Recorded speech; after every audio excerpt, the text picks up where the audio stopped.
Nottingham Forest are back in the second tier after storming to promotion last season and have settled into life in the league seamlessly. Birmingham City were pipped at the promotion post last term as they very nearly stepped up to the women's top tier but were denied on final day.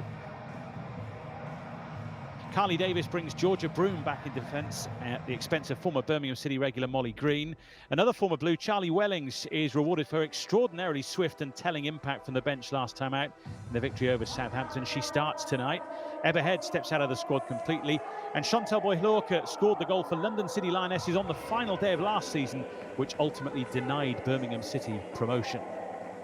And the visitors, 2 alterations. See Irish forward Lucy Quinn return to the starting 11, joining Via Trikisari and Lily Crosthwaite in attack.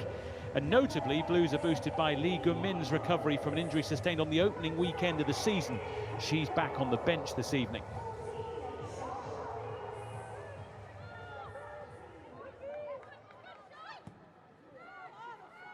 With time ticking down, Boyhlorke looking for support. There's a fair bit of it forward here for Nottingham Forest, and the strike wasn't bad either. Garcia with the effort, batted away by Lucy Thomas.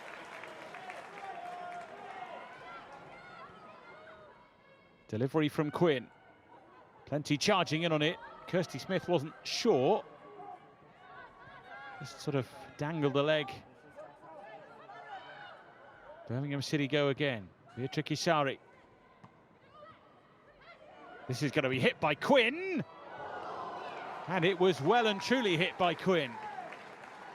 The only problem was it was always bending slightly the wrong way for it.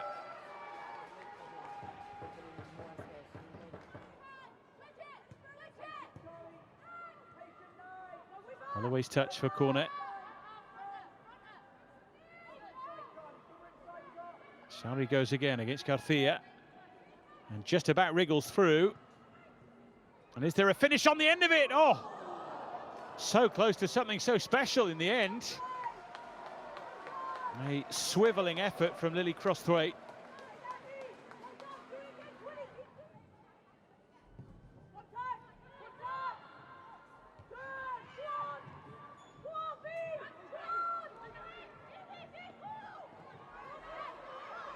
Now Birmingham City allowed to go here. Sari will hit it and score! Nottingham Forest were waiting for a free kick that never came. Birmingham City more than happy to take the advantage and make the most of the advantage. Well, as the debate rages from those in red, those in white compose themselves to go again. Was it a foul on Freya Thomas? The answer was no from the officials. And Birmingham City just kept on going and got the ultimate reward.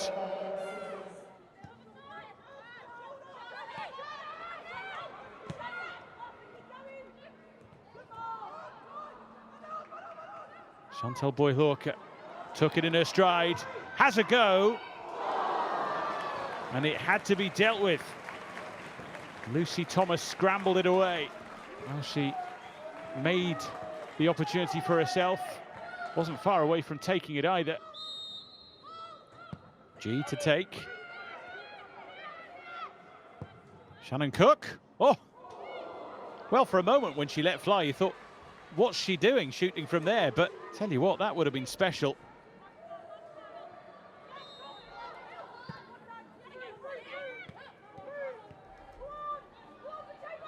G. Louis skipping through. All the way through, and Stapleton in the way. And a penalty kick goes Birmingham City's way. Well, all it lacked was the finish. And Stapleton is dismissed as a result of the part she played in blocking it.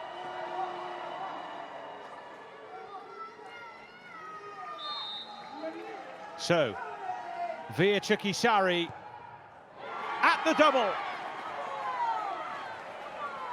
2 goals for Birmingham City, and quite possibly 3 points for Birmingham City now.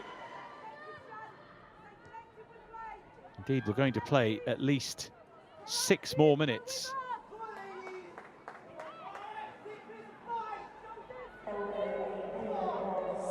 Boyd Hawke unable to take it on. Lovely ball from Lee. Bathsheba Louis through on goal and gets a goal. And Birmingham City get their win. And it's a win that will be noted throughout this division. You just wondered tonight if one of these two sides was really going to step forward. And it's proved to be those in white. Away by Green.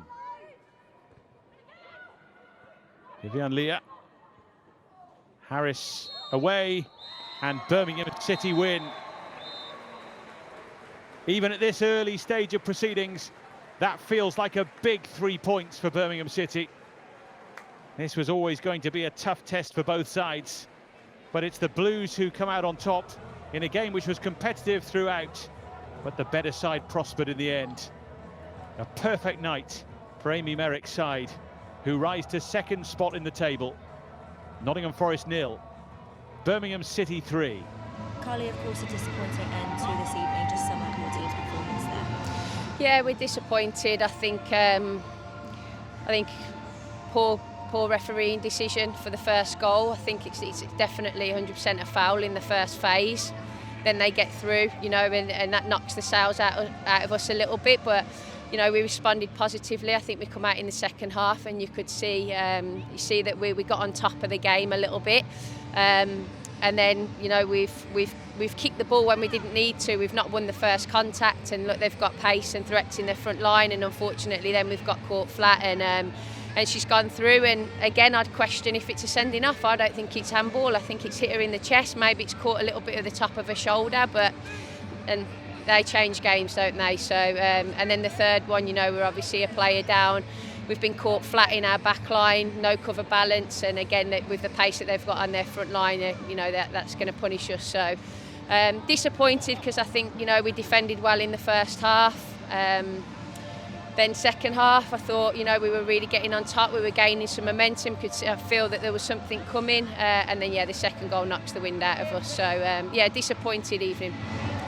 3-0, you know, the result at the end to a side that were runners-up in this competition last year. You did touch on it a little bit, but sometimes looking at that game, the performance we saw didn't reflect the scoreline. Yeah, I think, like I say, you know, we knew they were going to have large spells of possession with the ball, but we'd set up to defend the width of our goal, and you've seen that in the first half. I thought we kept them out of the areas that they wanted to enter in and around the half spaces in the box, and I was really relatively pleased with the defensive display in the first half. I think where we weren't great today, I think we lacked a little bit of quality in the moments where we needed it, to be able to retain or sustain moments of attack, or when we did sort of play in behind them, which was very few and far between, we then rushed the next action, didn't allow us time to get up and support the attack, and then the ball gets turned over again, and then the distances are too big for us, and then we're having to defend a 70-yard shift, and a bit of decision making in those moments. But look, we won't let this game define us. Look, you said there that these are a top side. They're a side that you know, runners up last year. They've got some good quality, good strength and depth in their side. So yeah, we've got to dust ourselves off now, and we've got to go again on Sunday. Again, you touched on it briefly in your first answer, but you spoke after Southampton last week about the resilience of your side to come back from being down against them. The reaction that you saw from your team today does not take away from any of what was said last week, does it? No, not at all. Every team's going to lose games of football in this league. You know, there's a long way to go. We still, you know, finished the week, game week 8 in the 4th position. Yes, we're disappointed not to get anything from the game tonight, and I don't think 3-0 is a fair reflection of the game. I think we've been undone by some poor officiating tonight, if I'm honest. But we've got to focus now to Sheffield, who are on a good run of form at the moment, and we need to make sure that we get some out of that game. So we'll hit the training ground. We'll be positive. We're definitely going in the right direction, and we've got to hopefully get some points out of the weekend's fixture.